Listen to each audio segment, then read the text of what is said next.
the far-reaching consequences of what we're doing to try to stop the spread of this virus. Maybe they're necessary, maybe they're not, but we are talking about massive, massive economic losses coming, and that's just the truth. I'm not downplaying the fact that the virus spreads like wildfire. I'm not downplaying the fact that the virus is dangerous to old, sick people. These things we're doing, man, they are drastic measures.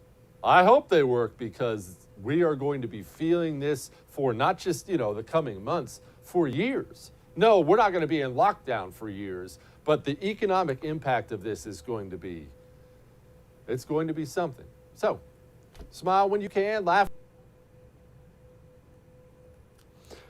I feel like I should do something here, and I feel like this is important. I feel like people need to make sure they learn the right lesson. And so, in the most basic possible way, I'm going to try to explain why you don't ever shut down an economy, ever. Never. It's not that I don't think we should shut down an economy because COVID wasn't dangerous enough. It's that you don't ever point your finger at your economy and say, stop, ever. Things may shut it down, things outside of your control, things may shut down parts of it, but you don't ever load the gun and fire a bullet into your own economic head, ever. And so allow me to explain. We have a $20 trillion economy. $20 trillion. That number is so big, human minds can't even comprehend it. I certainly can't. But let's set aside this whole huge economy thing. It gets too big, it gets too complicated. I want you to picture just a store, a restaurant, a sandwich shop. A couple owns and operates a little sandwich shop in a town near you. They make delicious little hot melty sandwiches, but that's not important for our time. They have this sandwich shop. And let's say you point to that couple and you say, what was that word they used? You're non-essential?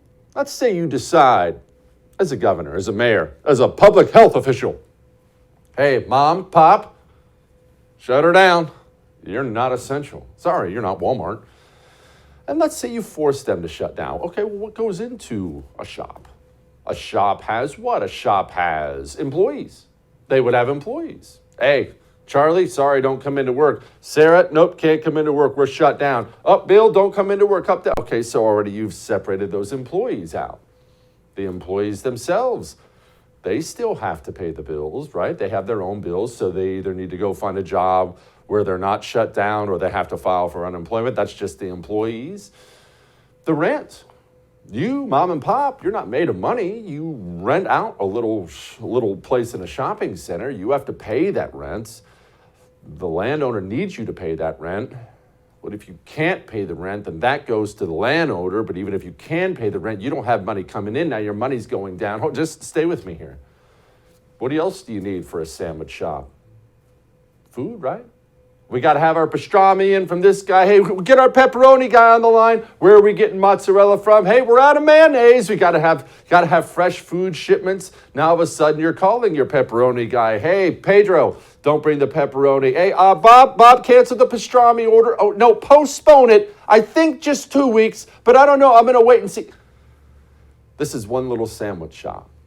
Now, maybe the pepperoni guy, maybe he finds a new client because he can't afford to have you buying it and then not buying it. Maybe he reduces his supply because you're not buying it, and next time you call him, you don't have a pepperoni guy anymore. Maybe all of a sudden your mayonnaise guy, he gave you the last glut of his mayonnaise, and then he's shutting down. Now This is one little mom and pop shop. Now expand that to a $20 trillion economy, where everything works together. And they don't work together because they're all friends, obviously. Everything works together because everyone has learned how to run their own little portion of it. And so when you have jackass politicians and public health officials that say, stop, pause, go home, you're not essential. Hey, shut down. Oh, that's dangerous if it saves one life.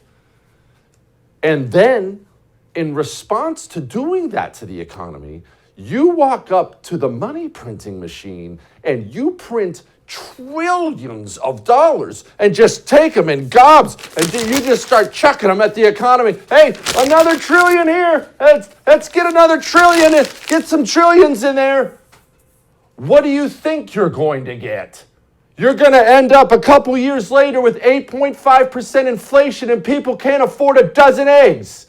And I'm sick and tired of watching everyone today put on their partisan hat and blame Joe Biden. Yes, Joe Biden sucks. Joe Biden made it worse. He's a complete disaster. This inflation is not Joe Biden's fault. And if we're going to take that lesson from this, if that's the lesson you learned today when you looked at these inflation numbers and you said, what, Joe Biden?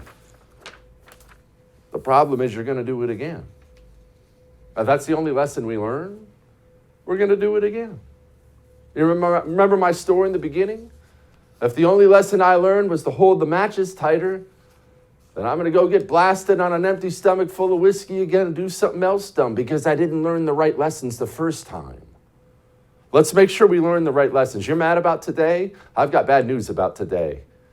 We're still on the 2020 idiocy portion of this pain. We haven't even gotten to 2021 yet. It takes that long for it to kick its way down the economy.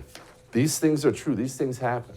Don't miss Jesse Kelly Breaks History, The Forgotten Genocide, the first episode of a new series available now exclusively for First TV supporters. Visit the First TV app or thefirsttv.com to subscribe and start watching today.